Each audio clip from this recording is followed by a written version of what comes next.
Alors, bougez pas. Oui, petite cheville, là. Hein? Alors, descendu. Allez, 21. Donc voilà, donc je vous mets le bracelet. Ouais. Du coup, je peux quand même mettre une chaussette dessus. Oui, vous pouvez mettre au-dessus ou en dessous.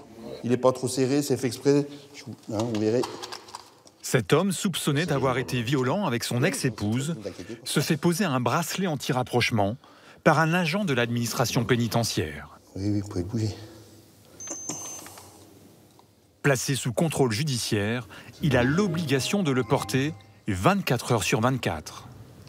Vous avez le bracelet qui va être à votre cheville et vous avez aussi le dispositif mobile. Donc, c'est vous qui l'avez sur vous. Il faut toujours l'avoir sur vous où vous allez.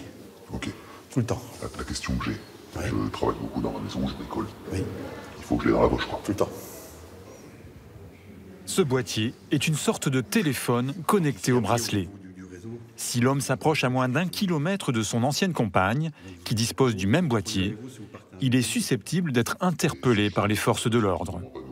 Voilà, donc ça c'est le départ. Maintenant, si c'est vous qui êtes chez vous, et que c'est l'autre personne qui se rapproche, on ne va pas vous demander de partir de chez vous.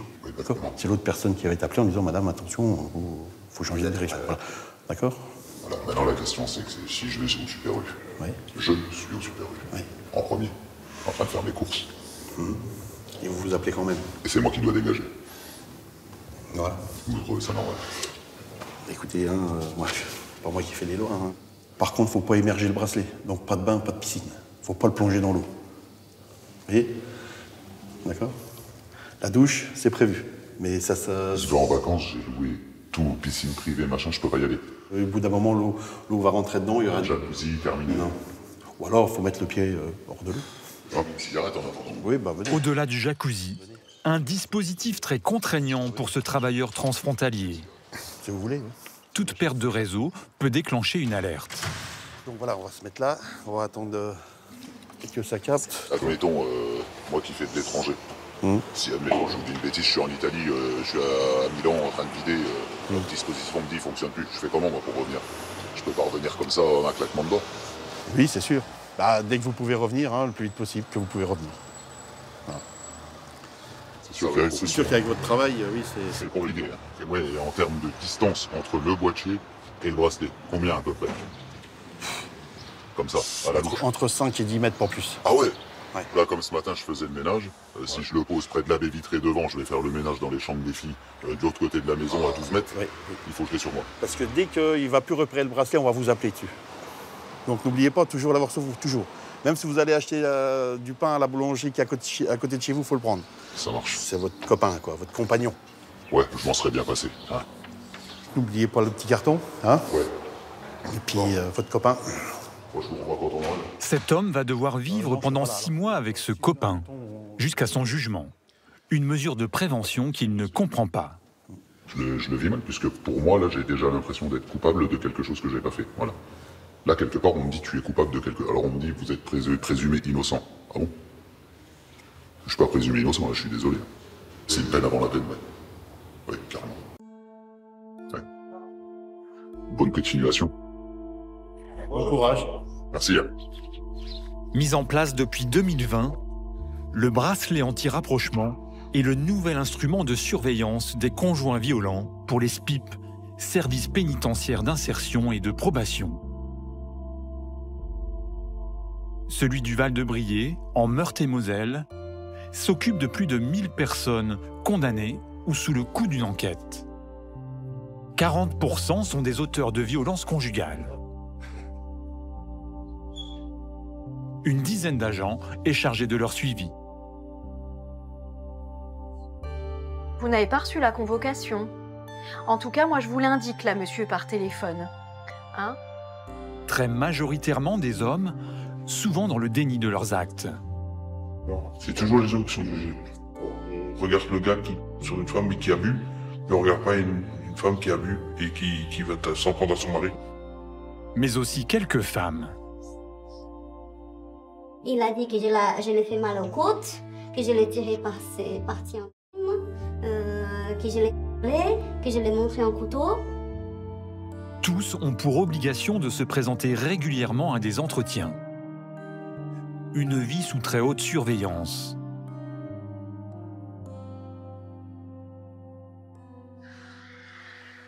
Le port du bracelet anti-rapprochement est réservé aux profils les plus sensibles, comme Monsieur G. Après 28 ans de vie commune et des soupçons de tromperie, son couple a explosé. Condamné à 1 an de prison ferme et 6 mois avec sursis pour violence conjugale, il porte depuis plusieurs mois un bracelet. J'ai fait un burn-out. À cause du travail, j'en pouvais plus, j'étais à bout. Et je rentrais, je m'alcoolisais, fortement des fois, et ma femme ne supportait plus. Un jour, j'ai craqué, j'ai pris au cou. Et là, la fois là, je l'ai vraiment étranglé. C'est la seule fois où je l'ai étranglé. Parce que les autres fois, après, en 2022, c'était une prise au cou. Là, je l'ai vraiment étranglé. Avec les années qui ont passé, je me suis toujours voulu d'avoir fait ce geste. Parce que c'est pas normal. Il y avait aussi des menaces de mort. Je disais, je vais te buter, mais c'était juste pour en rire moi-même, quoi. La police est venue me chercher. Elle est où votre femme? J'ai dit, elle est enterrée dans le jardin. Allez la chercher. C'était de la moquerie. Oui, vous lui avez fait du mal. Oui, quand même. Alors prenant par le coup, oui, je lui ai fait du mal. Monsieur G a l'interdiction d'entrer en contact avec son épouse. Bonjour. Et de se rendre dans la ville de Metz, où il habitait avec elle.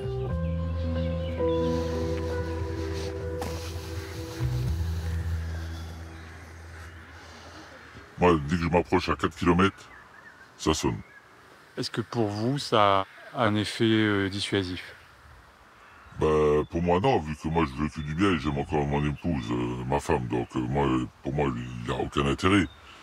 Mais si mon épouse en ressent le besoin, c'est positif pour elle. Donc, quoi qu'il en soit, si je l'ai, je l'ai. Une surveillance de tous les instants qui ne tolère aucun écart, même a priori involontaire.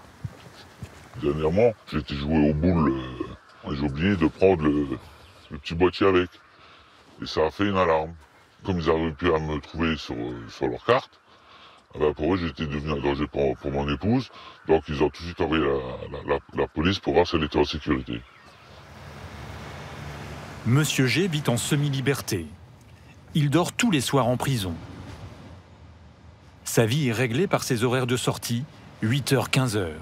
Son quotidien se limite à quelques promenades. Est-ce que vous vous sentez comme un homme qui vit sous surveillance? Ah oui, tout à fait. Vu que je suis géolocalisé, donc je suis constamment surveillé.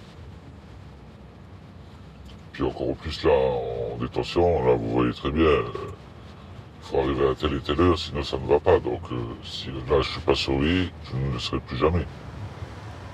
Monsieur G dort dans ce centre, un petit établissement d'une 20aine de places.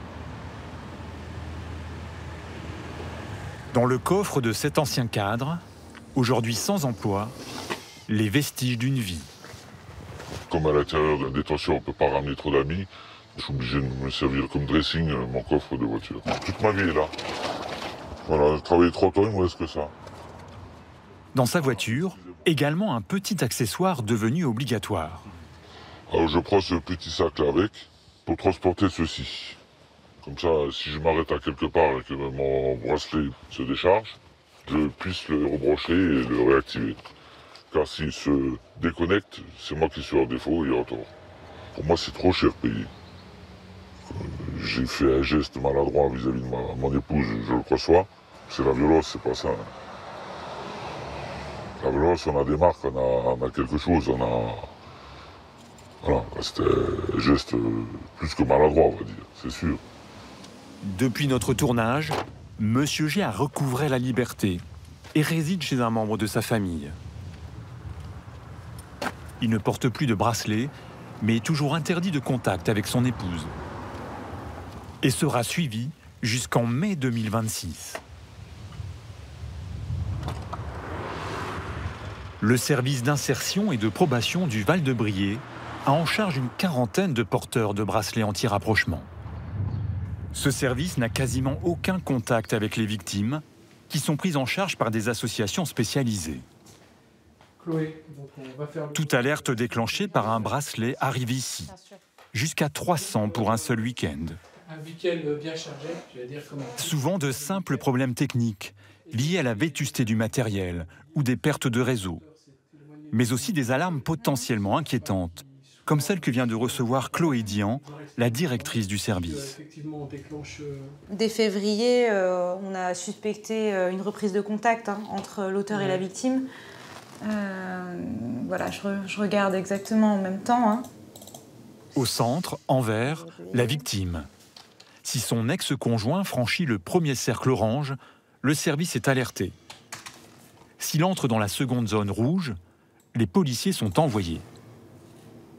À partir du moment où il passe en zone de préalerte, donc cette zone orange, il est en incident. On voit le passage, effectivement, il a longé la zone d'alerte. Voilà. C'est très fréquent. Il est 15h35, il longe la zone d'alerte, il n'entre pas dans la zone d'alerte. Et il sort de la zone de préalerte à 15h53. Cette surveillance technique est assurée par une société de sécurité privée mandatée par le ministère de la Justice. Pendant tout ce temps, Securitas appelle la victime pour l'informer de l'intrusion de l'auteur dans la zone de préalerte et va lui donner une directive de déplacement. Dans le même temps, l'auteur va recevoir le même appel téléphonique. Le but est qu'ils aient des informations contraires pour qu'il s'éloigne au plus rapidement possible. S'il était rentré en zone d'alerte, même s'il avait répondu au téléphone, les forces de l'ordre étaient sollicitées pour intervention immédiate au domicile de la victime. Enfin, au domicile ou à tout lieu où la victime est géolocalisée. Ouais. Voilà. Chaque incident est consigné. Toute entrée dans la zone d'alerte, tout appel sans réponse. Mais aussi les échanges entre la société privée et les forces de l'ordre.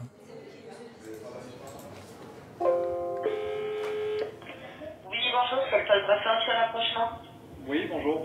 On a essayé de le contacter, on n'a pas réussi à le joindre. J'ai essayé également de contacter la personne protégée qui, elle, est géolocalisée à son domicile, mais sans réponse. Ok, bon, je vais retenter de l'appeler, puis je vais envoyer une patrouille voir ça. Ce jour-là, l'auteur est rapidement sorti de la zone sans conséquence. Mais si des incidents comme cela se répètent, il est susceptible d'être convoqué par un juge. Mais on n'a pas eu une modification de ces horaires d'assignation. Pour Daniel Lefebvre, directeur adjoint du service d'insertion et de probation de Meurthe-et-Moselle, les bracelets anti-rapprochement ont fait leurs preuves. Moi, ce que j'ai pu voir, c'est quand même des personnes qui, globalement, jouent le jeu.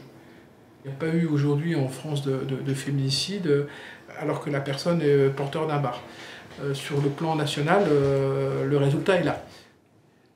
Un pistage électronique, mais aussi un contrôle humain. Les auteurs de violences conjugales, porteurs d'un bracelet ou non, ont l'obligation de rencontrer une fois par mois un conseiller comme Jennifer.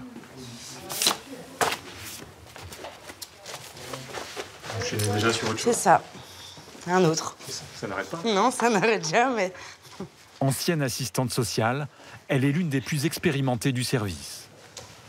Elle a rendez-vous ce matin avec Monsieur S. Bonjour. Qu'elle suit depuis 1 an et demi. Parmi ses obligations, allez-y. Voir un psychologue. Jennifer va chercher à comprendre s'il a pris la mesure de ce qui lui est reproché et où il en est dans son cheminement. Vous avez été condamné à 5 mois d'emprisonnement avec sursis probatoire pendant 2 ans pour des faits de violence sur conjoint. Vous avez été placé en contrôle judiciaire, c'était quand Fin mai 2021. D'accord. Vous aviez un bracelet anti-rapprochement en plus. Oui, pendant, je crois, 8 mois. C'était renouvelé. D'accord. Je me suis renfermé pendant 1 mois et demi dans mon ancienne chambre où j'habitais avec mes parents. Je voulais voir personne. Je mettais même un foulard sur le bracelet parce que j'étais en short. Au début, je gardais ou un jogging ou un jean pour cacher. C'est mon image qui a été en jeu, en fait. Vous avez compris cette mesure? Oui et non. Parce que pour moi, c'était pas aussi grave de ce qu'elle a déclaré. Pour ce que j'ai fait, c'était trop. Parce qu'il y en a qui menacent, J'ai été jugé pour tout le monde, quoi. Après, ce dispositif vous a permis de couper avec madame. Ah oui, ça aussi. Comme il n'y aurait pas eu de dispositif, je suis pas certaine que... Mais ça m'a coupé aussi de mes enfants. Comme beaucoup d'hommes poursuivis pour violence conjugale, Monsieur S a tendance à vouloir atténuer sa responsabilité. Mon ex-femme. Il y a eu des changements de comportement de madame qui, au bout de 15 ans, on l'a remarqué. Et un soir, je voulais aller voir son portable. En temps normal, je ne le vérifie pas, mais quand j'ai un doute, voilà, il y avait trop de choses qui m'ont titillé. Donc je voulais prendre le portable, j'ai tiré avec l'autre main, j'ai poussé, elle est tombée. Elle a porté plainte pour violence conjugale, j'ai poussé contre une poignée de porte, contre le lit. Dans le fait de l'action, il y avait mes 2 enfants. Et du coup, elle a profité en disant que j'étais aussi violent verbal avec les enfants. Et du coup, j'ai eu 48 heures de garde à vue. Quand j'y pense, ça me tue. Parce que j'ai fait un truc qu'il fallait pas, mais parce que c'est pas mon comportement. Mais à refaire, je pense pas que je le referai parce que après dans le feu, je sais pas. Quand ce sera fait, voilà, je le mettrai plus, mais... Interdit de contact avec sa femme, Ouais, bah c'est tout bon pour moi. Monsieur S a obtenu un droit de visite régulier avec ses enfants. Il sera suivi par le service pendant encore 6 mois. Bonne fin de journée. Merci. Au revoir. Au revoir. Tous les agents en poste au Val-de-Briey, anciens éducateurs, ex-assistantes sociales ou surveillants pénitentiaires, suivent en moyenne une centaine de dossiers. Laura est la benjamine du service. Après un master en criminologie et 2 ans de formation à l'école de l'administration pénitentiaire, c'est son premier poste. Elle gagne un peu plus de 2 000 € par mois. Je sens qu'il y a une grosse différence entre la période où j'étais à l'école et en stage, où on était quand même assez cocoonés, on avait très peu de dossiers parce qu'on était en apprentissage. Et là, la réalité de terrain, elle est quand même assez autre, puisqu'on a quand même une charge de travail qui est assez importante, avec beaucoup de suivi. Et donc, il faut réussir à jongler avec les besoins de chaque personne. Et c'est pas facile. Enfin, j'avoue que je ne m'attendais pas à ce qu'il y ait une charge de travail aussi importante. Une fois par semaine, Laura assure une permanence dans cette commune, à 30 km du Val-de-Briey. Bonjour. Je vais m'installer. Aujourd'hui, Laura a convoqué 10 hommes qui ont obligation de se présenter. Toute absence sera retenue contre eux. Elle a rendez-vous avec Monsieur L. À 30 ans, installez-vous. Condamné pour trafic de stupéfiants, violence et tentative de meurtre, il a passé la moitié de sa vie en détention. Comment allez-vous? Je vais bien, merci. Depuis la dernière fois. Ça va. Ça va? Il vient de purger 4 mois de prison en semi-liberté après avoir frappé et menacé de mort son ex-compagne. Du coup, Il n'a pas de bracelet anti-rapprochement, mais des obligations que Laura va contrôler une à une. Soigner son addiction à la et à l'alcool. Puis depuis le dernier entretien, comment vous vous sentez? Moi, je me sens bien et en tout cas, voilà, il y a peu de rechute, j'ai pas un peu d'alcool. D'accord. Et le cannabis? J'ai refumé un petit peu, oui. Et qu'est-ce qui vous a poussé à refumer? Disons que voilà, j'ai un petit peu du mal à gérer ma sortie. C'est le retour à l'extérieur, au monde extérieur. Ouais. Qu'est-ce qui vous fait peur et qu'est-ce qui vous inquiète sur ce monde extérieur? J'ai peur de consommer de l'alcool dans l'excès, de plus me contrôler et d'avoir des réactions violentes. Et je sais très bien que voilà, ça sera un retour en détention et voilà, je pense que j'ai fait assez d'années en prison. Donc, je peux mieux me tenir à garde. Est-ce qu'il y avait aussi une ambivalence un petit peu dans votre couple où il y avait une volonté de reprendre la vie commune, puis plus trop, et puis il y a eu les excès de violence. Comment vous voyez les choses, vous, aujourd'hui? Bah, moi, au jour d'aujourd'hui, je vais déjà m'occuper de moi dans un premier temps. Par rapport à mes problèmes d'alcool, j'ai besoin de travailler, d'avoir une situation pour... j'ai besoin d'être bien dans ma tête, mieux dans ma tête pour espérer un jour qu'on se remette ensemble. Quoi. Parce qu'à terme, c'est ce qui serait envisagé. En tout cas, pour le moment. Au moins, rester en bon terme avec elle et pour l'intérêt de mon enfant, qu'on puisse se voir et qu'il n'y a pas d'interdiction de contact ou... Et qu'il y ait des relations apaisées, en tout cas. C'est ça. Mais pour qu'il y ait des relations apaisées, il faut que vous fassiez un travail sur vous-même au préalable. Donc c'est ça. L'objectif pour vous, on reste sur les soins. Oui. C'est primordial. Voir quelles peuvent être aussi vos stratégies d'évitement. Enfin, sur l'alcool, vous m'en aviez parlé d'une qui était belle. Enfin, vous avez encore la tétine de votre monsieur. Elle est toujours là. Elle est toujours sur moi, c'est... Voilà. Vous savez ce que vous risquez sur la consommation de cannabis. Bon, après, de toute façon, c'est une question de volonté. Je pense que on a beau m'apporter tout l'aide du monde, si moi, au fond de moi, je décide pas d'arrêter, de dire stop, je continuerai. Ce genre d'entretien, est-ce que ça vous apporte quelque chose? Ça me permet d'avoir involontairement un espèce de lien avec la prison, de ne pas oublier la prison. Le fait de voir mon SPIP régulièrement, c'est un petit rappel. De me dire attention, tiens-toi carreau, respecte ton suivi. Ça m'apporte de l'aide au quotidien, que ce soit pour trouver un logement, pour faire mes papiers.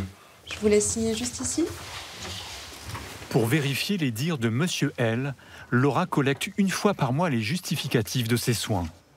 Elle contrôle aussi ses analyses de sang, attestant qu'il ne consomme plus ni alcool ni cannabis. Un contrôle positif n'est pas systématiquement sanctionné. L'essentiel est qu'il se présente à tous les rendez-vous médicaux.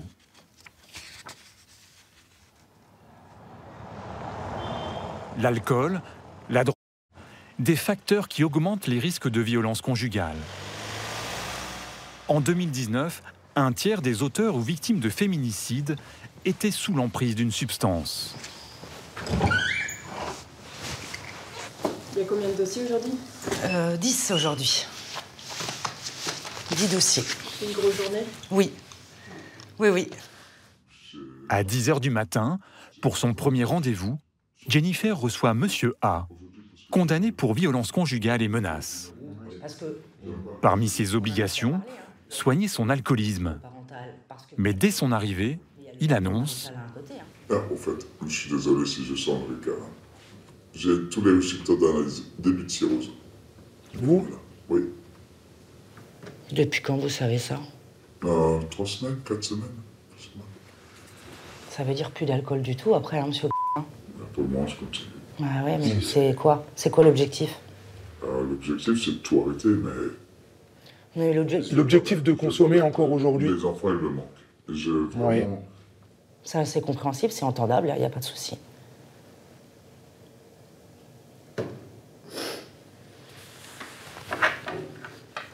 C'est quoi l'objectif? C'est de vous détruire en consommant comme ça? Ouais.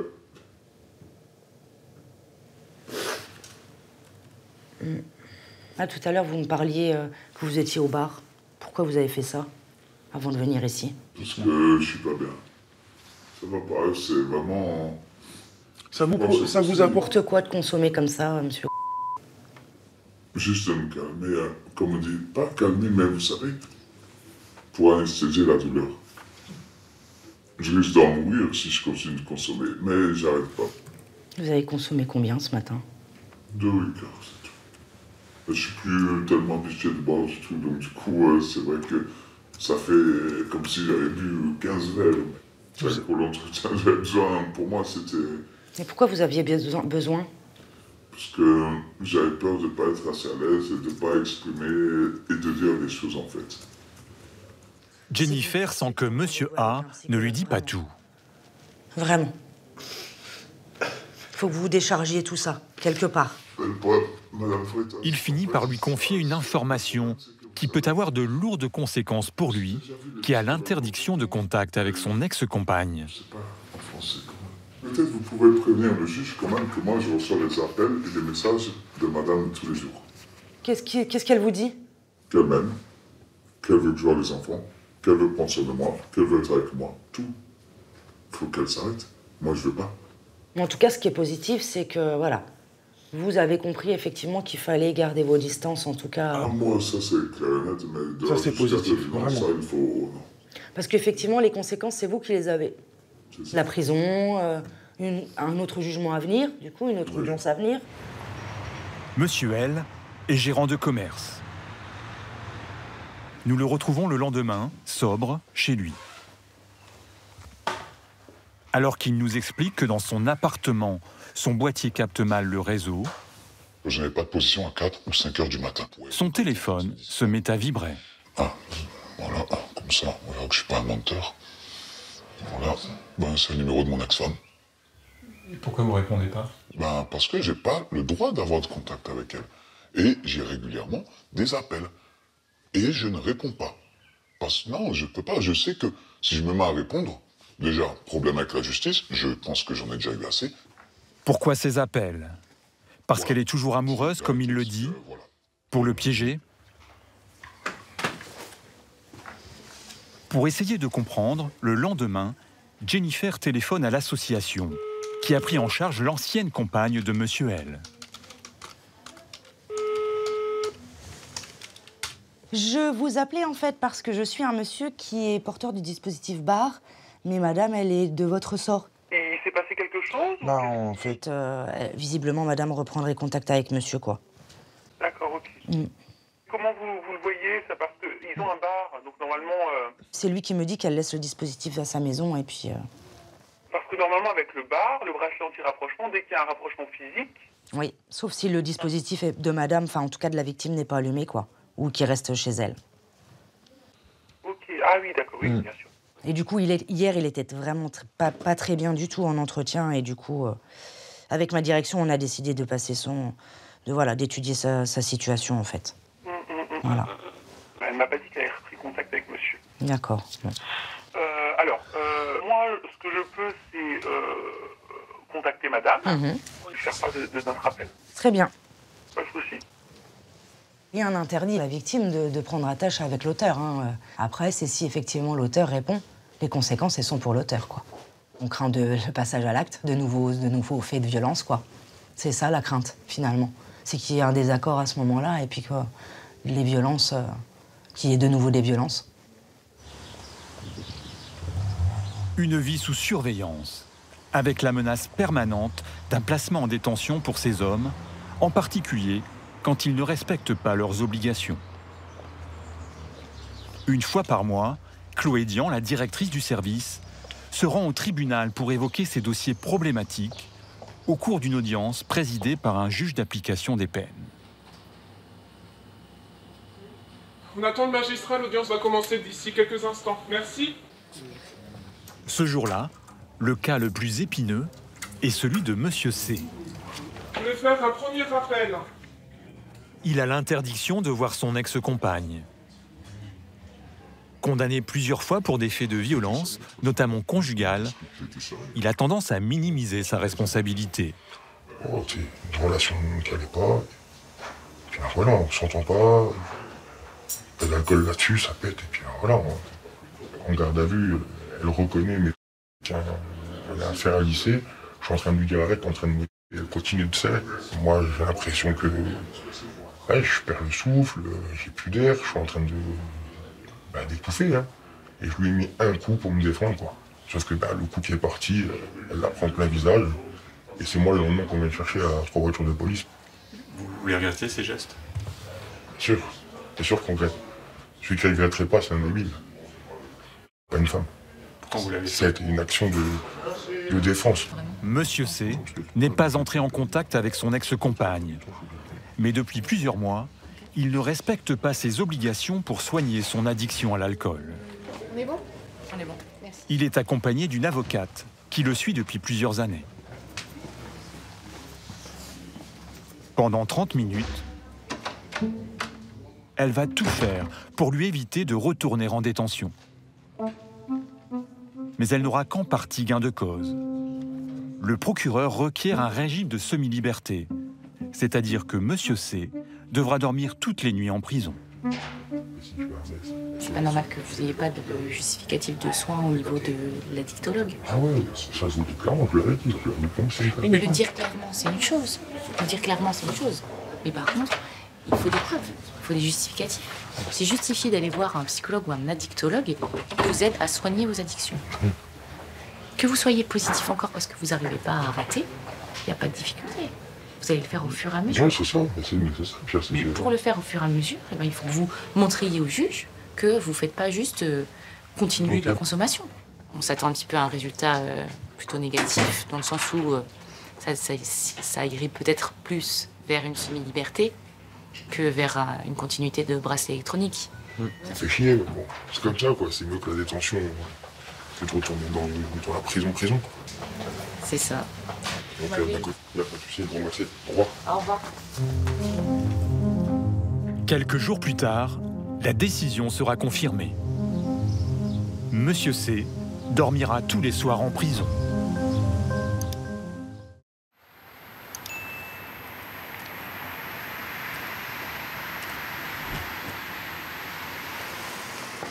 Qu'est-ce que c'est, ça? C'est un coup de pied? Quand il m'a tiré les cheveux, il me tape, j'ai pas remarqué. Oui, je crois. Il tirait et donnait des coups de poing, d'accord. Parce que vous étiez sur un Karima, canapé, 37 ans, est enceinte de 3 mois. C'est pas sur un canapé, j'étais debout. Et quand il m'a donné un coup sur le dos, je suis tombée par terre. La veille au soir, son mari s'en est pris à elle. Après avoir déposé plainte, elle est reçue en urgence par le docteur Bernard Marc. Ouais, un petit hématome là aussi. Ouais. D'accord. Mais ce médecin n'est pas là pour la soigner. Il m'a donné 2 coups sur la tête. Il y a 2 coups parce que là il y a une petite échymose aussi, non? D'accord. Et puis il y a la lèvre aussi? Pas hier, j'étais gonflée. Est-ce que vous pouvez relever la lèvre? Maintenant ça va. Il est chargé de constater les traces de coups, Ouais. Là, si quand même, sur la un petit peu. d'en sur la- mesurer les impacts physiques. Parfois, 3,5 au centimètre près. par 2, oui. Pourquoi c'est important de mesurer? C'est un petit peu pour avoir la nature de la lésion. Voilà. Alors, Le docteur Marc va aussi l'interroger pour comprendre les circonstances et évaluer l'impact psychologique des violences subies. Selon Karima, depuis 12 ans qu'elle est mariée, son époux l'oblige à porter le niqab, le voile intégral.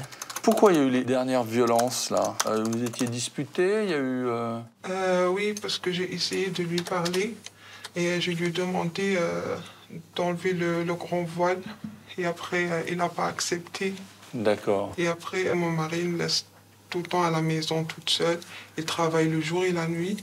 Et il ne me laisse pas travailler, il ne me laisse pas faire mon permis. À cause de ça, je ne peux rien faire dans ma vie. Et vous avez donc 4 enfants, c'est ça? Oui. Hein? Son mari est en garde à vue. 5e, alors. Oui. La suite que la justice donnera à cette affaire dépend en partie de cette consultation. Ouais. Je voulais des preuves parce que je suis souffert, ouais. Il n'a pas le droit de me taper. J'allais mourir. Quand il m'a donné le coup derrière le dos, j'avais trop mal. Et comme je suis enceinte, peut-être ça va se passer quelque chose pour le bébé, ça va... Oui, et peut-être il va être handicapé, j'avais trop peur. Ce qu'on va faire, moi je vais rédiger le rapport complètement, puis on va l'envoyer au commissariat qui est intervenu. D'accord. Comme Karima, ça c'est le nôtre. la moitié des victimes reçues ici Bon, bah, le de sont rien, pour des faits de violence domestique. Merci beaucoup. Au revoir, madame. Et au revoir.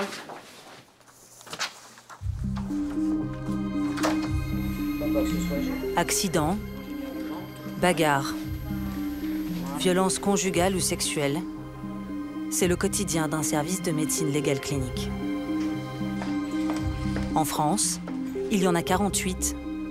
On les appelle les UMJ, les unités médico-judiciaires. Un monde à part dans l'univers hospitalier. Ces unités sont chargées du contrôle de l'état de santé des gardés à vue, mais surtout de l'accueil des victimes. C'est des violences de qui par qui? Quand est-ce qu'il a commencé à vous toucher, votre père? Ici, chaque examen est réalisé à la demande du procureur. Chaque rapport sert une enquête. Plongé au cœur d'un rouage indispensable et pourtant méconnu de la machine judiciaire.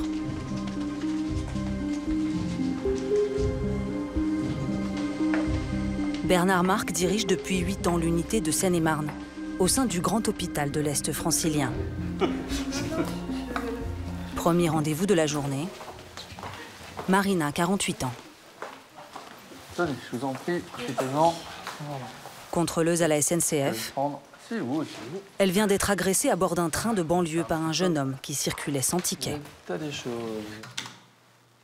Il y a eu des insultes d'abord? Oui, sous-merde, travail de merde. D'accord. Je peux être à l'école, c'est pour ça que je fais ce boulot de merde. Ensuite, vous avez été poussé, vous avez été bousculé, qu'est-ce qui s'est passé? Ouais, en fait, il se jette sur moi, il saute sur moi et en sautant sur moi, je reçois un coup dans la poitrine. Marina se plaint de douleurs au niveau des côtes et du sternum. Attendez, je vais appuyer là. À première vue, elle n'a rien. Mais le médecin demande une radio complémentaire. Allez-y, ne bougez pas, ne respirez pas. Dans le cas de Marina, Et on respire, madame. un cliché du sternum pour voir s'il y a une lésion. Eh ben, c'est parfait. C'est fini. C'est fini. C'est tout. Super. Voilà.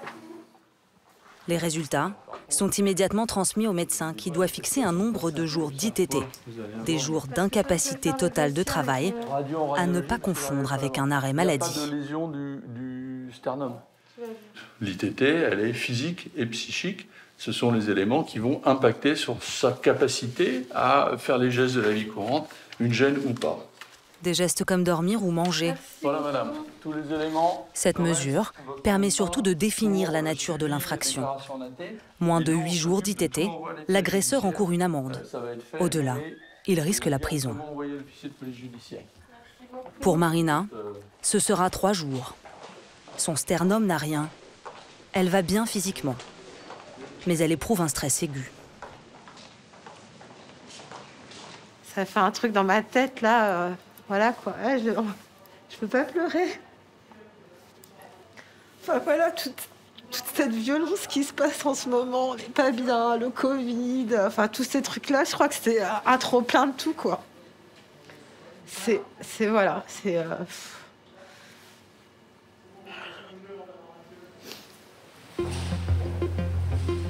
Agression ponctuelle, mais aussi violence subie au long cours. Certaines victimes ont passé des années sous l'emprise de leur agresseur avant d'oser porter plainte et se retrouver aux UMJ. Bonjour, je suis le médecin. Je suis là pour vous examiner. C'est à quelle heure les bébés? Nadine, l'une des 2 infirmières de l'unité, va s'occuper des enfants de cette femme pendant la consultation. Elle est où, ma grande? C'est avec moi? On va aller voir des dessins, écoutez le temps pour moi, on va aller voir le père. Un babysitting improvisé, indispensable pour les mamans victimes de violences conjugales. Est-ce que tu vas avoir un petit peu d'eau? Parce qu'ils n'ont pas écouté ce que le papa a fait à la maman, parce que bon, c'est pas à nous d'expliquer les choses non plus. Hein. Faut pas que les enfants non plus aient une image complètement négative de leur père. Quand je touche comme ça va? J'ai des douleurs ici. Là, quand vous mangez, vous... Non. Ça réveille la douleur? Christine a 23 ans. Elle vient de porter plainte contre son conjoint après une énième bagarre à la maison. Le docteur Habib Malki cherche des traces de coups, en mesure l'impact sur la mobilité.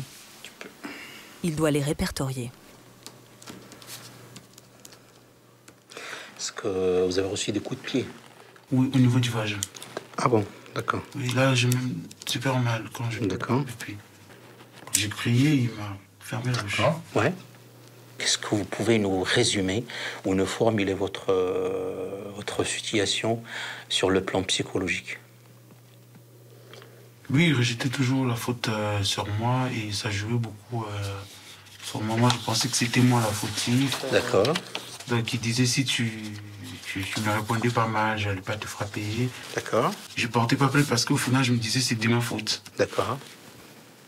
Est-ce que parfois vous avez peur de lui? C'est-à-dire vous avez peur sur votre intégrité physique, qu'il passe un petit peu à des violences un petit peu extrêmes? D'accord. Parce que parfois, quand vous vivez ça, vous avez un petit peu les larmes aux yeux, vous avez envie de crier, de pleurer, de demander secours. D'accord. Madame, là, on est... Madame, on est là pour vous aider, vous écouter et essayer de vous orienter vers les structures qui peuvent vous aider. OK? Est-ce que suite à ces violences... 5 ans que Christine subit ces violences. Elle affirme que son mari n'a jamais frappé ses filles, mais il y a 2 semaines, des voisins font un signalement au service de protection de l'enfance. Très bien. Ah, regarde, il y a maman qui vient te chercher. La menace de perdre la garde de ses petites a été un déclic.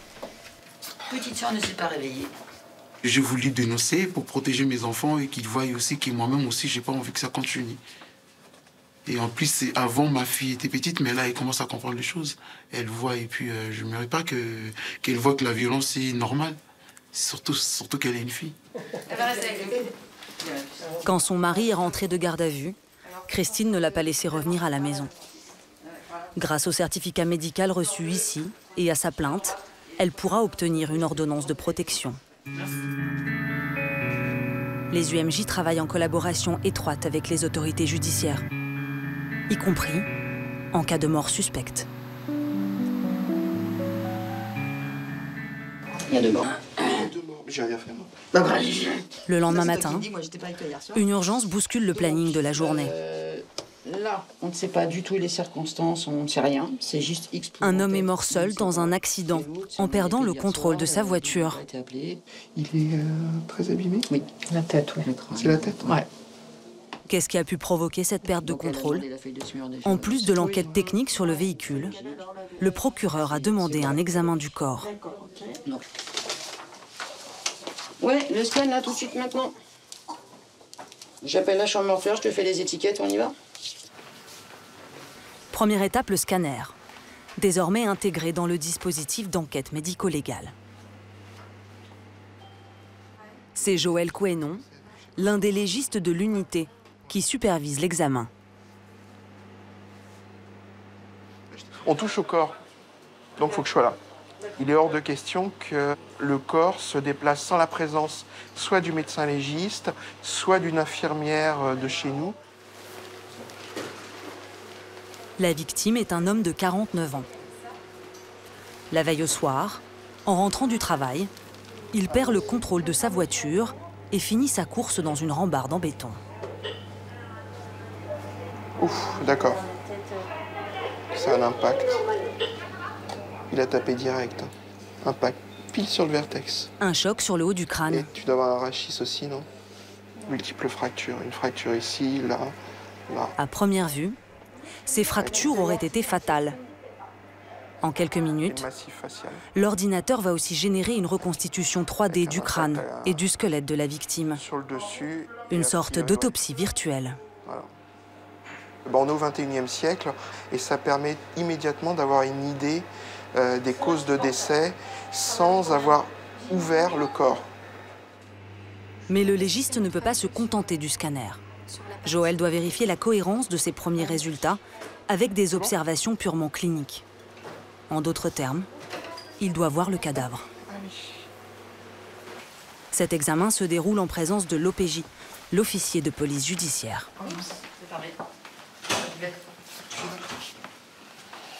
C'est quoi le mécanisme? C'est quoi du coup l'histoire?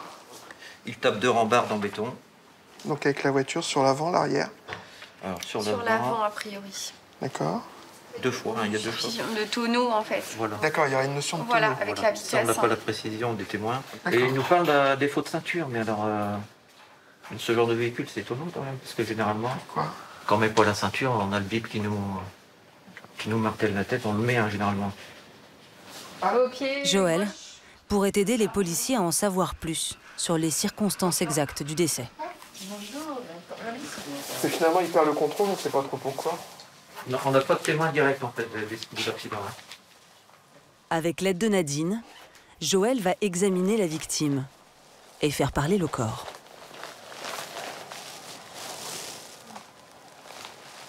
Il y a une petite réa, je suppose. Oui. Les pompiers, ils ont un peu réanimé.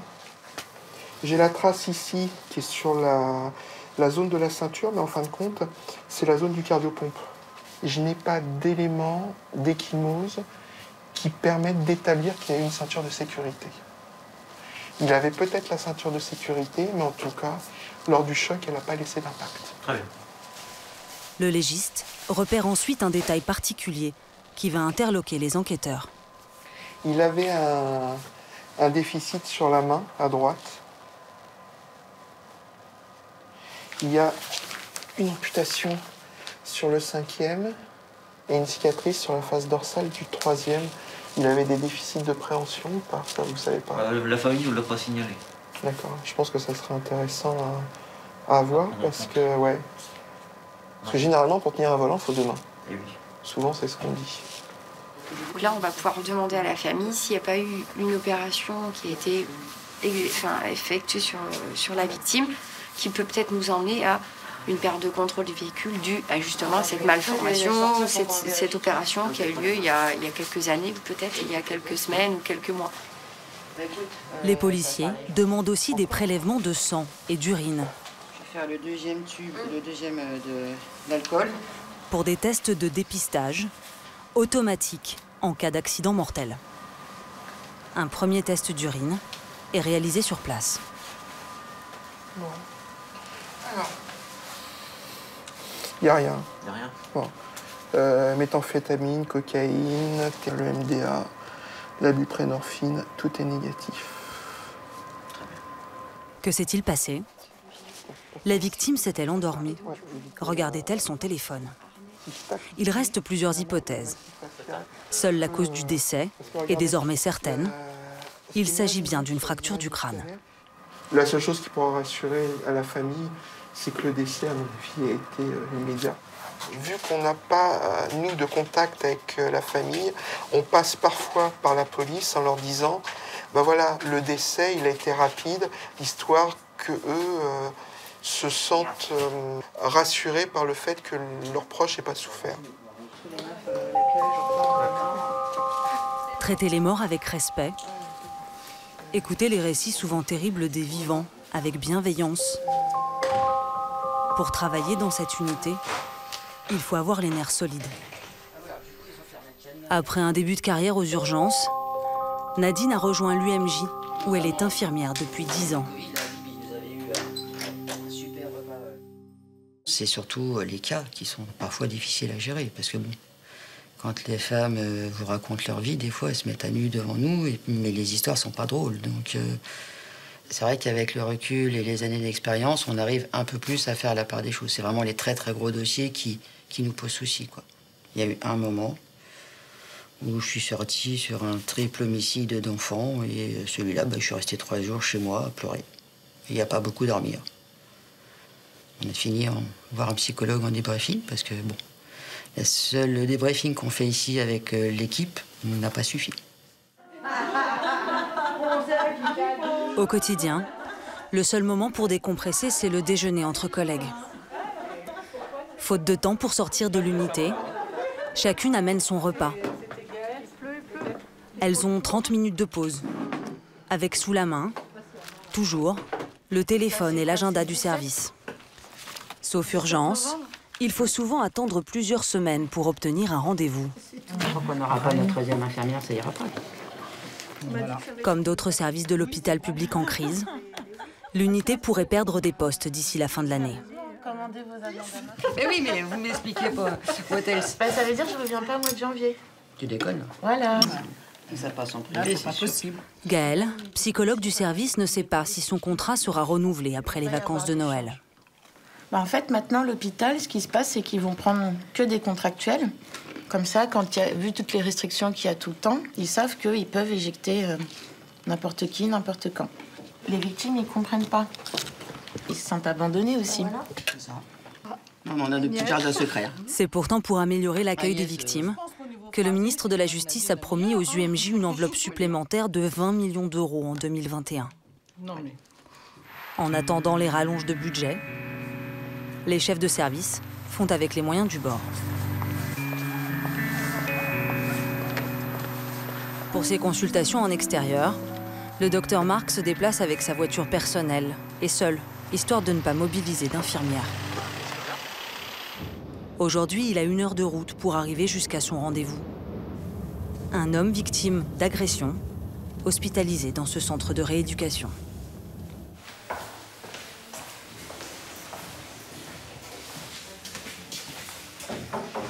Monsieur, bonjour. Une coquille pour vous, je crois. Oui.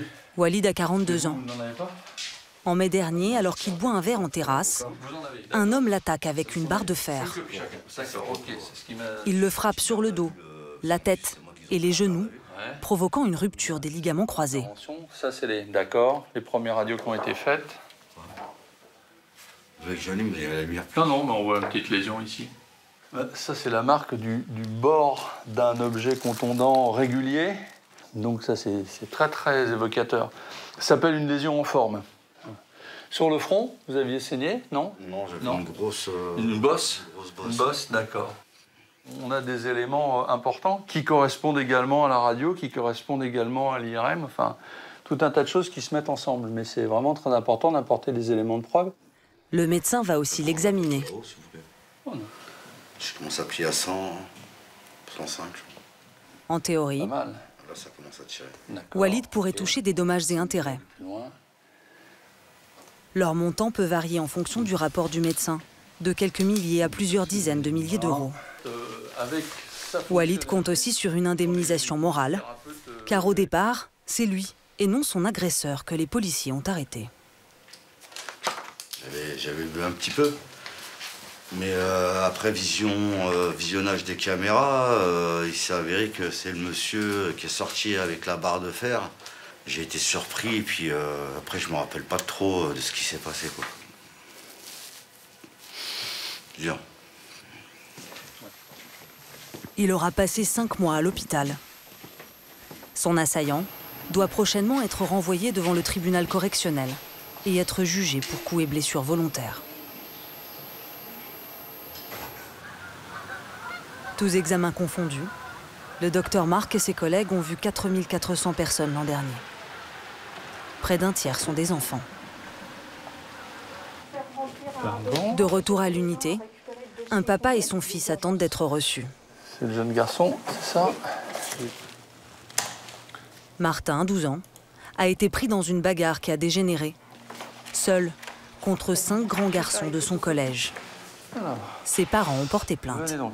Je vais voir notre enfant tout seul. C'est une affaire pénale, donc pour s'entretenir, etc. Tiens, vas-y, assieds-toi. Allez, assieds-toi. Voilà. Prendre un peu connaissance de tout ça. Alors. Procès verbal sous la main. Le médecin revient sur les faits et cherche des signes de harcèlement scolaire. Et ça, c'est nouveau de la part de ces garçons? Principalement avec celui que je me suis battu en premier. Oui, en 6e, on se connaissait déjà et oui, on s'en... D'accord. Là, il y a des gens. Alors ça fait plus d'1 an qu'il t'embête plutôt? Ouais, c'est ça. D'accord. Il jalouse, Je sais pas. Je sais pas. Après, c'est peut-être physiquement, genre, on peut pas se voir ou... D'accord. Alors, je note tous tes mots le plus précisément possible parce que c'est intéressant ce que tu me dis. Et les coups de pied, tu les as reçus où? Alors, sur le dos, sur le... À l'œil, ici. À l'œil, d'accord. C'est un coup de pied, ça? Oui, ça, c'est un coup de pied. Ouais. J'en ai reçu aussi au front. D'accord. Dans le dos et sur l'épaule gauche. 55 et 44. Alors, tiens, viens là. On va faire 2 petites photos de toi. Voilà. Martin fait de la boxe française. Et ça, c'est un coup de pied que tu as reçu? Oui. Ça te fait mal? Oui, ça passe un petit peu mal. D'accord. Il a pu se défendre et n'a pas l'air très traumatisé. D'accord, vas-y, remets. Mais 5 jours après l'altercation, il a encore des traces, dont un œil au beurre noir, toujours enflé. Dis donc, ton œil, il a été en partie fermé, non? Un petit peu? Oui. Combien de temps il a été un peu fermé? Il a été fermé environ 2-3 jours. Bon, j'ai fait l'examen de votre fiston. D'accord. Voilà, l'œil, il n'y a pas de souci. On est tranquille avec ça, heureusement. C'est dont j'avais le plus peur, en fait. Voilà, je vous laisse avec ce garçon. Enfant, le papa de Martin avait lui aussi été victime de violences. En portant plainte, il voulait montrer à son fils qu'il est possible de les dénoncer, au lieu de les subir. D'autres mineurs n'ont pas la chance d'être aussi bien entourés. Julia, 16 ans, est convoquée dans le cadre d'une enquête pour violences domestiques. Des maltraitances qui auraient été commises par sa grande sœur. Sa mère attend dans la salle d'attente. Ce n'est pas Julia qui a porté plainte, mais l'école qui a fait un signalement. Il y a 10 jours, la jeune fille a confirmé les faits à la police. Difficile de dire. Mais aujourd'hui, là, vous avez dit au policier, elle revient sur ses déclarations. Elle a commencé à me piétiner le torse, les genoux, les épaules, les cuisses. Après, je lui dis d'arrêter de frapper.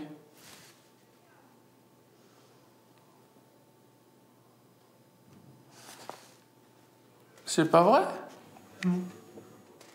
Il m'a déjà cassé des chaises sur le dos, donné des coups de câble HDMI. C'est vrai? Ouais? Non? Parce que là, quand vous faites la déposition, alors il y avait « j'ai mal aux épaules, au dos, au cou, à la tête, au genou gauche, j'ai saigné de la bouche ». C'était vrai tout ça, non? Pour le dire. Oui? Non, c'était pas vrai. C'est quelqu'un qui vous a dit bon. Le docteur Marc ne parvient pas à la mettre en confiance, ni à la faire parler. Gaëlle, la psychologue du service, vient en renfort. Alors, on va procéder à l'examen de cette grande jeune fille. Elle nous demande de rester à l'extérieur. Derrière la porte, Julia continue de nier, mais son corps va parler pour elle. C'est quoi ça? Une trace au fer. Une trace au fer? D'accord. Et comment vous avez fait ça, la trace au fer, alors? Je ne sais plus. Vous savez plus? D'accord. Et là? Le médecin remarque aussi un traumatisme au niveau du genou. J'ai fait mal? Ça va. Non mais dites oui. Si ça fait mal, c'est oui, c'est pas grave. Vous voyez bien que vous pouvez pas le plier. Donc c'est compliqué, ça. Marchez pas trop vite. Voilà. Que s'est-il passé depuis sa première déposition il y a 10 jours? Julia a-t-elle subi des pressions? On va dire qu'on a constaté une blessure sur Je vous rends ça. Ce n'est pas le rôle du médecin de mener cette enquête. Il n'y a pas de fracture, mais... Mais il va signaler que l'état physique de la jeune fille correspond à ses premières déclarations dans un rapport écrit qui sera transmis à la police. Charge à elle de prendre des mesures nécessaires pour protéger l'enfant.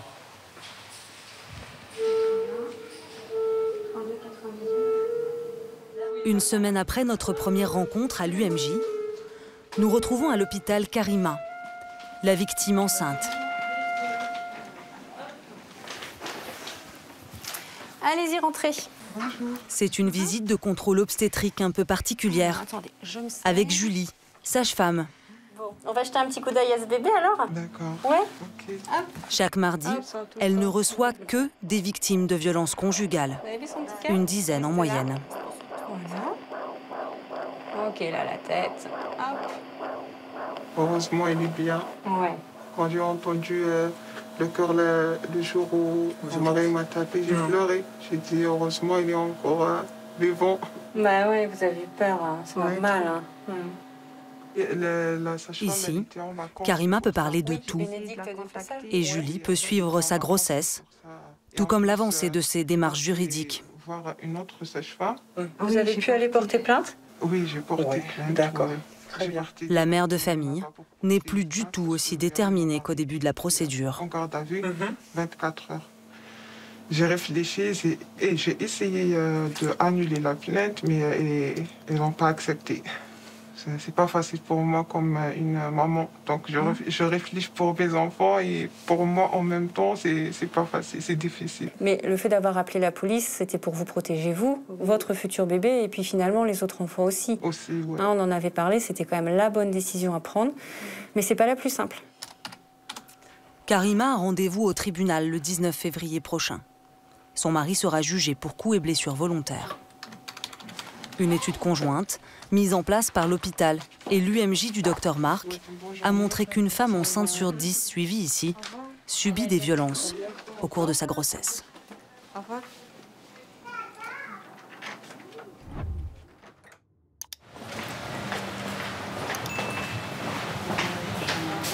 Tenez.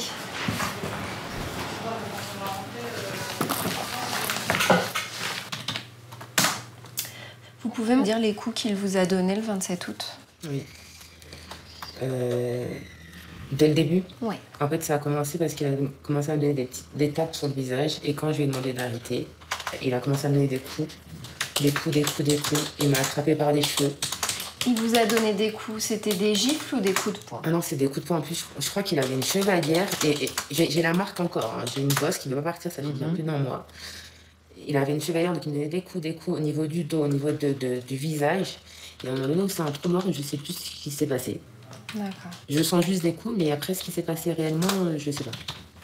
Il n'a pas utilisé d'objet pour vous frapper ce soir-là? Non, mais j'ai bien senti sa chevalière. Cette jeune femme est séparée de son compagnon. qu'il l'a frappée sous les yeux de leur fille de 8 ans. Elle s'est vue attribuer 7 jours d'incapacité totale de travail. C'était la première fois qu'il vous donnait des coups? Qui me frappait, oui. Ouais. Est-ce que vous aviez imaginé un jour qu'il soit violent avec vous? Oui, je savais que ça allait arriver. Est-ce que vous avez peur de lui? Oui. Dans quel sens vous avez peur de lui? Qu'est-ce que vous pensez qu'il pourrait vous faire? Il a déjà me frappé.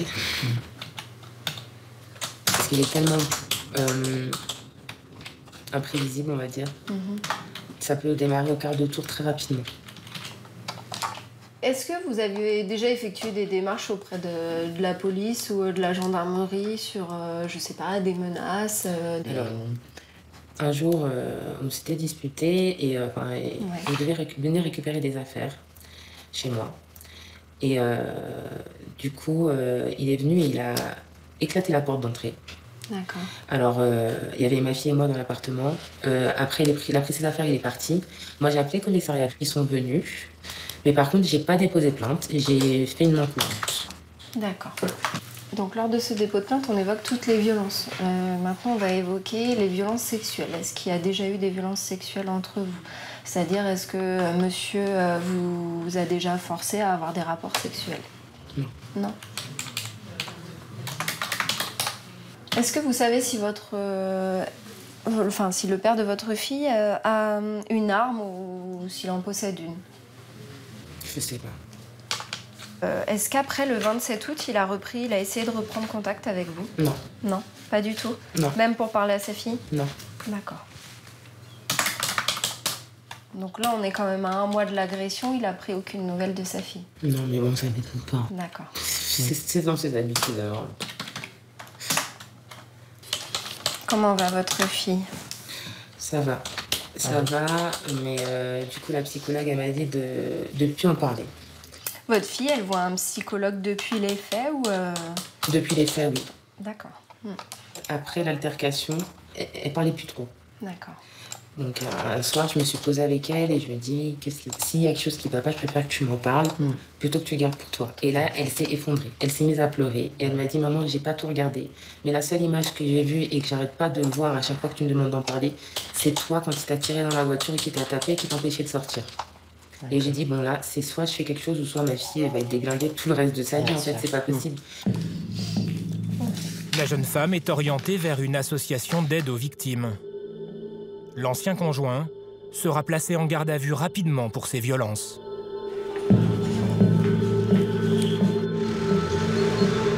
Massy, 50 000 habitants dans l'Essonne. Une femme est morte sous les coups de son mari dans le département l'année dernière. En France, c'est une tous les 2 à 3 jours. Au commissariat de la ville, les violences conjugales, c'est le quotidien de Lucie et Élodie, amies dans la vie. Ça va? T'as bien dormi? Bien dormi, non? T'as dormi un peu, oui? Et officier de police judiciaire à la brigade locale de protection des familles. Elle explique dans son dépôt de plainte au départ. Elles ont suivi une formation spéciale aux violences intrafamiliales. Des auditions de victimes à fleur de peau et des agresseurs souvent dans le déni. Je peux jouer un petit peu. Voilà, d'accord, ok. Et sur le coude? Vous vous rendez compte de la force que vous avez employée, monsieur? Pour qu'elle soit marquée comme ça? Je lui ai donné aucun coup. C'est la police, monsieur. Les 2 policières traitent en permanence une 50aine d'affaires.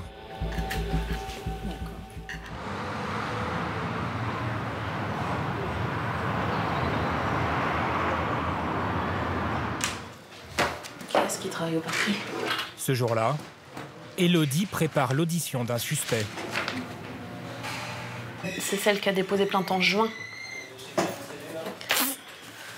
Et qui la retire parce qu'en fait, ils ont trouvé un compromis. C'est-à-dire qu'elle finit ses études, lui s'est excusé. Alors avec ça, et j'ai 4 jours d'ITT. regarder les enregistrements de ce monsieur. La victime, une étudiante, a dénoncé des coups, des insultes répétées de son mari depuis 2 ans. 14 faits au total. Elle a enregistré plusieurs de ces scènes. Et chez moi, ok? Tu ne rentres pas quand tu veux. Et tu ne sors pas quand tu veux. Tu ne sors pas quand tu veux. Écoute, à quelle heure tu finis tes études? À quelle heure? À quelle heure tu finis? À 17h. À 17h, tu es tranquille, à 18h, tu es pas. Fais pas la ici. T'es chiqué. T'es chiqué. T'es chiqué. C'est moi qui décide. Tu sors 17h, 18h, tu es là. Tu commences à sortir gauche droite, tu vas finir. Mais pourquoi? Mais je te parle, mais pourquoi tu dis non? J'ai demandé le divorce. Mais là, tu fermes ta gueule et cherche pas plus. Malgré le retrait de la plainte, l'enquête continue. Élodie est habituée à ce genre de situation. Souvent, le sujet de dispute, c'est l'argent. Et dans ce cas-là, elle est venue retirer sa plainte parce que malheureusement, ce n'est pas son logement à elle, c'est son logement à lui. Elle n'est pas encore autonome financièrement, elle est en études. Donc du coup, c'est compliqué pour elle de partir, de se retrouver seule. Et voilà, elle est dans une impasse complète.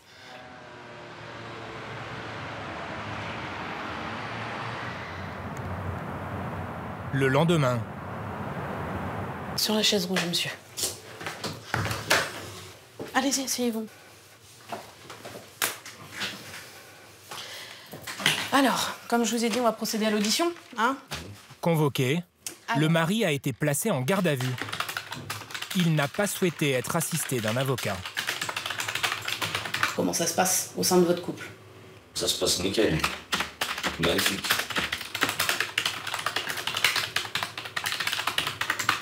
Vous avez déjà évoqué le fait de divorcer avec elle, du coup? Ah, écoutez, je lui ai jamais parlé du divorce, moi. Si elle veut partir, on débarras, hein. Une du père, c'est 10 de retrouver. C'est tout. Vous n'avez pas remarqué qu'une du père, 10 de retrouver, qu'on a? Si. Ah ouais? Bah oui, Ah c'est bah, vos je vais pas le déclarations. signer, alors. Comme vous voulez, c'est vos déclarations. Non, mais madame, ne me compliquez. Écoutez, s'il vous plaît, enlevez une de père, 10 de retrouver, s'il vous plaît, et mettez-moi un rapport propre, parce que je veux pas compliquer les choses. On est d'accord, donc réfléchissez à vos réponses à ce moment-là, puisque du coup, moi je tape ce que vous êtes en train de dire, ok? Alors, je vais vous faire lecture des déclarations de madame, d'accord? Fait par fait, parce qu'il y a plusieurs faits. Donc, nous nous sommes mariés en juillet 2017, le 22. Au mois de septembre, il s'agit du début des premières violences physiques et verbales. Il m'insultait régulièrement de sale pute, je vais te découper en 2000 morceaux pour te renvoyer chez ton père. Il m'a plaqué contre le mur du salon, il a mis ses 2 mains sur ma gorge, il a serré ses mains sur ma gorge, il faisait cela en m'insultant. Je regrette de t'avoir épousé, cela a duré quelques secondes, je n'ai pas perdu connaissance, j'avais des traces sur la gorge, des rougeurs. Je n'ai pas de photo de cela, pas de consultation médicale et personne ne peut témoigner de ces faits. C'est pas vrai, ça. C'est pas vrai.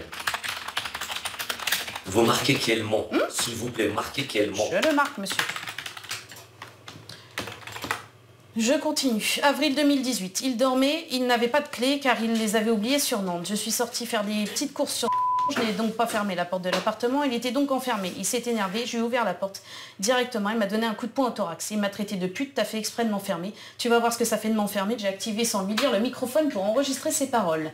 Bah, si elle a des enregistrements, qu'elle est morte. Quel enregistrement? Alors, est-ce que c'est vrai ou c'est faux? C'est faux, bien sûr que c'est faux, mais attendez, si je parle avec ma femme et elle m'enregistre, c'est que c'est faux. Elle n'a qu'à montrer des enregistrements. Voilà, c'est tout. Ok. Donc, monsieur, les enregistrements, je les ai eus, je les ai exploités. Et on entend un homme dire « nique ta race ». Je vous pose la question. Est-ce que vous avez dit « nique ta race » Moi, ton père et pute je ne me rappelle pas ce que j'ai dit avec elle. Je me rappelle pas. Moi-même, ce que j'ai mangé hier, je me rappelle plus. Sincèrement. Alors, ensuite, il voulait payer le loyer avec sa carte, il fouillait les papiers, il s'énervait, je lui ai alors montré du doigt la quittance de loyer, il a pris cela pour un ordre, il s'est énervé, il m'a frappé au thorax avec ses poings, il m'a jeté des verres, il ne m'a pas touché, il a tenté de me viser avec les objets. Je suis allée me cacher derrière la porte de la salle de bain. Remarquant cela, il s'amusait à m'écraser avec la porte de la salle de bain. Effrayé, je suis allée chez sa sœur. Il m'a appelé au téléphone sur le trajet, il m'a laissé des messages vocaux. Si tu reviens, je te coupe les jambes. J'ai alors regagné mon domicile en compagnie de sa sœur pour qu'elle le calme et pour pouvoir récupérer des affaires. De colère, il a saisi la table basse, l'a levée au-dessus de sa tête, il a alors voulu l'acheter sur moi. Sa sœur l'a alors disputé, il a alors giflé sa sœur. Sa sœur est alors parti avec moi en me disant qu'il était malade. À la suite de ces faits, il s'est rendu compte qu'il avait giflé sa sœur, il me l'a dit. J'ai dit oui, mais t'as tapé aussi ta femme. Il a alors dit oui, mais c'est pas grave, t'es ma femme et c'est normal, j'ai le droit. Il m'a terrorisé. Moi, ce que j'ai juste envie de savoir, quand un homme est violent, il terrorise comme ça sa femme, pourquoi elle tient longtemps chez lui? Pourquoi elle reste chez lui? Il y a peut-être des choses qui font qu'elle ne peut pas partir, monsieur. Mais est-ce qu'il y a une femme sur Terre, elle supporte ça? Eh bien, monsieur, là, elle ne le supporte plus, a priori, puisqu'elle dépose plainte. Après 2 ans? Ben oui, c'est qu'il y a des femmes, ils font pas tout de suite les choses. Voilà. Là, elle s'est peut-être dit qu'elle en avait marre et qu'elle est revenue sur les faits, je ne sais pas. Moi, je la remercie infiniment, de toute façon, je la remercie beaucoup. Voilà, merci, pourquoi? Bah, d'avoir porté plainte. Parce que... Je sais pas, moi, qu'est-ce qu'il y a. D'après tout le sacrifice que j'ai fait pour elle. Ouais. Tout ce que j'ai fait pour elle, à la fin du compte, elle me remercie avec un très beau cadeau pareil. Est-ce que vous avez des choses à ajouter, monsieur? Moi et ma femme, on s'est réconciliés, donc voilà, on n'a plus d'histoire.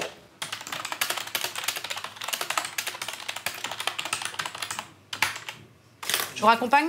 Okay, je reviens vous voir une fois que j'ai la décision, ok? Allez-y, sur votre gauche. Le procureur de la République décidera de convoquer le mari pour une audience simplifiée. Il risque une amende ou l'obligation de suivre un stage de sensibilisation pour les maris violents. Vous voulez manger? En attendant, dans quelques heures, il retrouvera sa femme au domicile conjugal. Oui. Le couple n'a depuis plus fait parler de lui.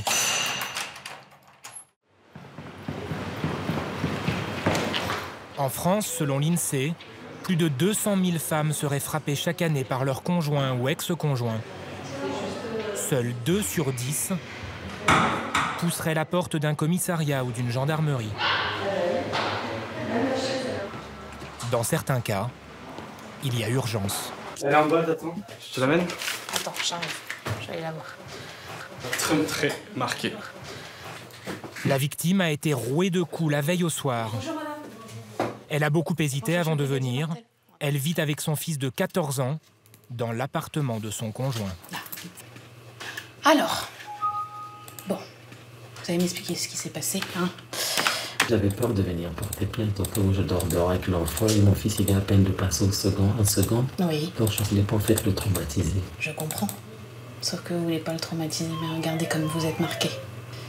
On sait l'effort que ça vous demande, mais voilà, vous vous présentez aujourd'hui. Voilà, avec le visage tuméfié. Beaucoup tuméfié. Oui. Est-ce que vous pourriez montrer votre bras que je... Alors, sans trop, oui.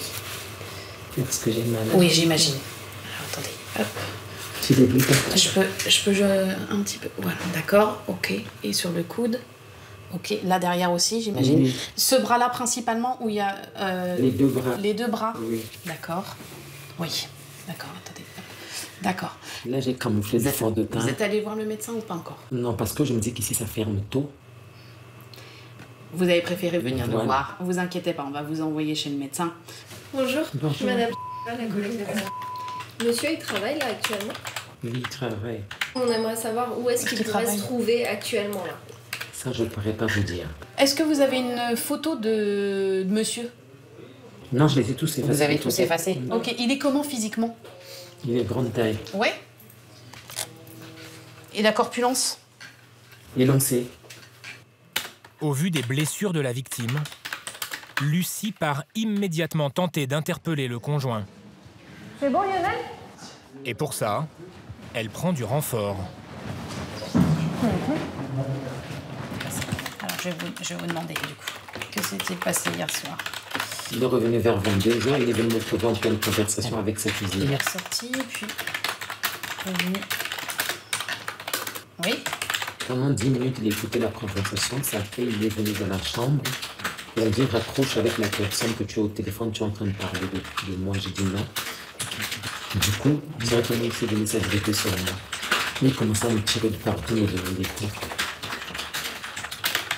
Quel genre de coups il vous donnait? J'ai rien senti en fait. Comme s'il me tapait de partout. Donc il vous met des coups partout sur le corps et à quel moment on arrive sur le visage? Je crois qu'on m'a attrapé comme ça. Ouais. J'ai pas senti qu'il m'avait donné un coup ici. D'accord. Ça, je pourrais pas le dire. Parce que là, il y a des bleus, d'accord, mais il y a une plaie aussi. Oui, il y a 2 plaies. Oui, c'est ça. Est-ce qu'il n'a utilisé que ses mains? Oui, il a utilisé que ses mains, il n'avait rien d'autre. D'accord. Est-ce que vous lui avez mis des coups, vous? Non, pas du tout. D'accord. Lui, il a aucun bleu. Comment ça s'est terminé hier soir? Il allait se coucher, moi aussi, je me suis couché dans l'autre chambre des enfants. Jusqu'au petit matin, je suis allé au travail. Tout va bien. La victime révèle ensuite un autre passage à tabac il y a 2 mois. Elle était venue dans le même état au commissariat, mais n'avait pas osé dénoncer son conjoint et avait évoqué un vol avec violence de son portable. Élodie tente de dresser le portrait du couple, ensemble depuis 4 ans. Alors, donc vous vous êtes rencontrés dans une fête. Comment ça se passait, la relation, jusqu'à présent? Mais c'est un mari adorable, large, gentil, doux. Mais sur le côté de violence, madame, c'est ça qui n'est pas bon chez nous. Et c'est très très dangereux pour lui. Vous peut-être pouvez l'aider à avoir un pistolet de... Alors, c'est dangereux pour lui, madame. Je suis entièrement d'accord avec vous. C'est très dangereux pour lui. Mais c'est dangereux pour vous. Vraiment très dangereux pour moi parce que moi j'ai un On en enfant. arrive. Mais oui.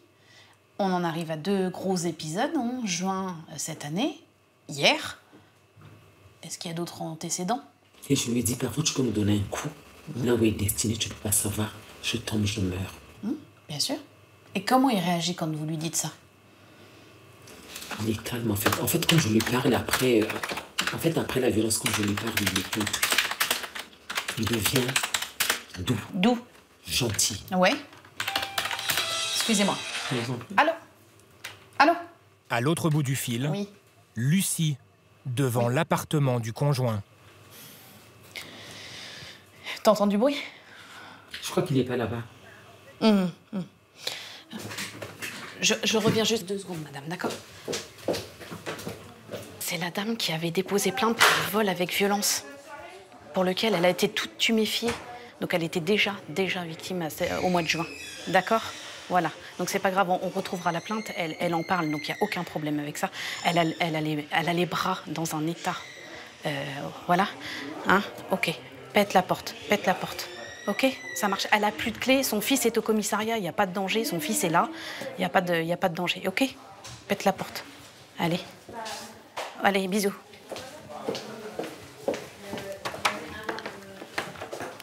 Je reviens, je m'excuse. Vous n'allez pas l'arrêter quand même. Ah si, on va l'arrêter, monsieur, bien sûr. Parce que moi, je peux pas me permettre que vous repartiez chez vous, là, tranquillement. Vous avez un fils de 14 ans, madame. D'accord? Moi, demain, je voudrais pas annoncer à votre fils que vous êtes à l'hôpital, que vous pouvez plus me parler, ou bien même encore. Hein? On est d'accord? Ça fait déjà 2 fois que votre fils, il vous voit comme ça. Il le sait, votre fils, ce qui se passe. Ce qui se passe. Il le sait. J'en arrive à la question fatidique. Est-ce que vous voulez déposer plainte? C'est de votre décision, ça, madame. C'est vous qui voyez. Est-ce que vous comprenez que vous êtes victime dans tout ce que vous me dites? Si, je sais. D'accord. Donc, est-ce que vous voulez déposer plainte? Je vais réfléchir. Déposer plainte lui permettrait notamment de demander des dommages et intérêts lors d'un éventuel procès. Est-ce que vous voulez bénéficier d'un hébergement d'urgence? Alors, l'appartement, est-ce que madame, elle peut y retourner? Monsieur a été interpellé et placé en garde à vue. D'accord? D'accord. Donc, ce soir, c'est sûr qu'il ne rentrera pas au domicile. Allez, une signature en bas de chaque page, s'il vous plaît. Une nuit de répit, en attendant de connaître les explications du conjoint et le sort que la justice va lui réserver.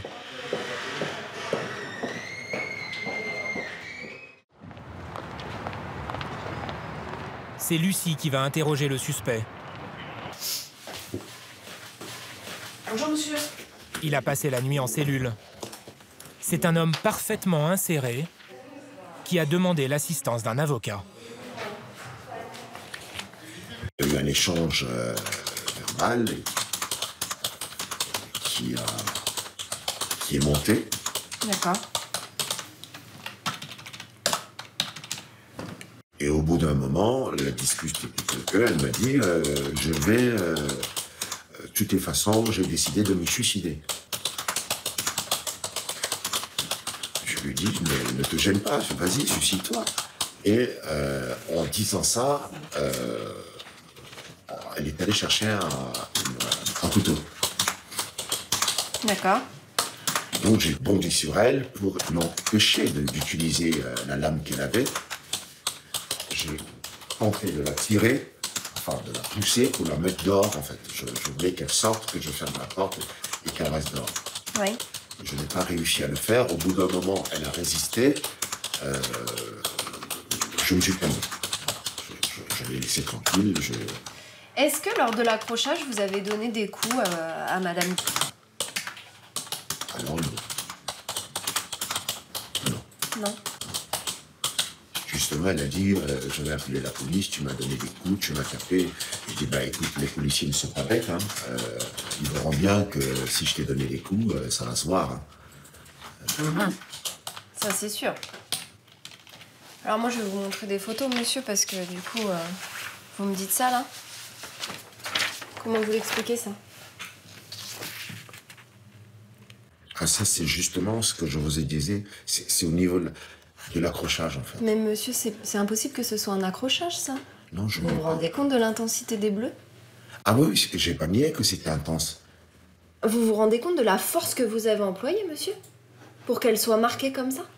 Oui, je me rends compte. Je vous explique juste la scène. Au moment où ça se passe, je lui ai donné aucun coup. En fait, je l'ai tiré pour la mettre à l'extérieur. Et le couteau, il était où à ce moment-là? Je sais plus. Je peux pas vous dire. Est-ce que vous avez réussi à lui faire lâcher ce couteau-là? Ah oui, oui. Ouais. Oui. Alors, est-ce que c'était la peine de continuer à la serrer comme ça et à la mettre au niveau de la porte? Puisqu'elle avait lâché le couteau? À un moment donné, elle m'a prise comme ça. Elle m'a prise comme ça et elle me secouait de tous les... comment on dit ça Ouais. Elle me secouait et donc j'essayais aussi de me défendre. En fait, j'ai fait l'effort de me dégager. Voilà, je lui ai fait une clé pour me dégager. Une clé? Je sais pas comment on appelle ça, mais en tout cas, je ne l'ai pas laissé faire. Comment vous expliquez les blessures là et les hématomes au niveau des joues? Ça correspond pas à un accrochage, monsieur. Je ne lui ai pas donné de coup. Là, j'ai vu les blessures, j'ai vu le saignement, mais franchement, non, je ne peux pas vous l'expliquer. Je ne lui ai donné aucun coup au visage. Comment est-ce possible alors qu'elle ait saigné? C'est peut-être... Parce que vous l'avez vu ce sang? Oui. Comment c'est possible? Peut-être qu'elle s'est cognée pendant qu'on se... Oui, peut-être. Peut-être qu'elle s'est cognée le visage. Excusez-moi, je me permets. Je donne un coup comme ceci. Comme ça. Nous n'avons pas ce résultat. Si, monsieur. Moi, j'ai des femmes battues qui ont ce résultat-là. Mais là, vous voyez bien que... C'est un œil au beurre noir, monsieur. Oui, mais je n'ai pas donné de coup. Regardez bien, madame. Mais je regarde, pour moi, c'est un coup, monsieur. C'est un œil au beurre noir. Et là, qu'est-ce que vous en dites, là? Au niveau de la joue. C'est un hématome au niveau de la joue. Vous l'avez maintenu aussi? Je ne sais pas ce qui s'est passé, madame. C'était une intercation, madame. Je n'allais certainement pas la caresser non plus. Je tenais absolument... Ah bah non, là, c'est clair et net que vous ne l'avez pas caressé, monsieur. Je tenais absolument à ce Vous ne qu'elle l'avez pas sorte. caressé du tout. Comme je vous c'est des coups, monsieur. D'accord. Voilà.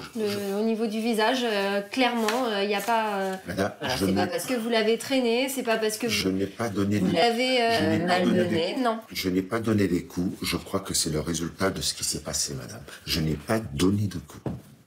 Ouais, celle-ci. Au vu des blessures de la victime, 9 jours d'ITT et du précédent fait de violence, l'homme va être jugé dès le lendemain, en comparution immédiate.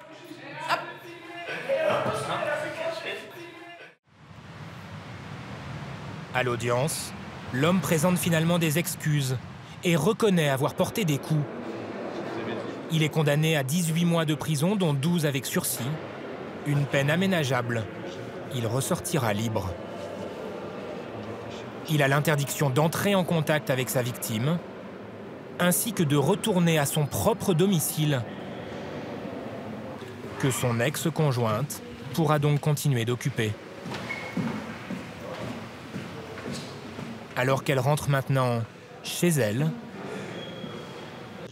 elle est rattrapée par l'avocat qui a défendu le prévenu au procès. Bon, vous m'appelez, il va pas chercher ses affaires aujourd'hui. Il a les clés de chez moi. Oui, enfin, jusqu'à présent, c'était chez lui, mais pour ses affaires, comment il fait? Sa famille, il peut y aller à sa place. Mais il ne peut pas récupérer ses affaires. Alors, je demande à la famille de vous appeler pour qu'il récupère ses affaires. Mais lui, il n'appelle jamais. Très bien, il n'a pas le droit. De toute façon, il n'a pas le droit. Le mari violent devra continuer de payer le loyer, mais pourra dénoncer le bail pour libérer le logement. Son appartement là, c'est toute sa vie. Moi, je veux dire, monsieur, il vient d'insoler là-bas. J'ai oublié telle chose, je le connais. Mais après ce jugement, vous avez encore peur? Non, en fait, j'ai pas peur de ça. Pourquoi? Parce que quand il viendra sonner, je vais appeler la police directe, on va l'embarquer, c'est la prison directe. Moi, j'ai pas peur de lui, en fait. J'ai pas peur de lui. Une femme qui n'a plus peur et qui affirme avoir mis un terme définitif à cette relation.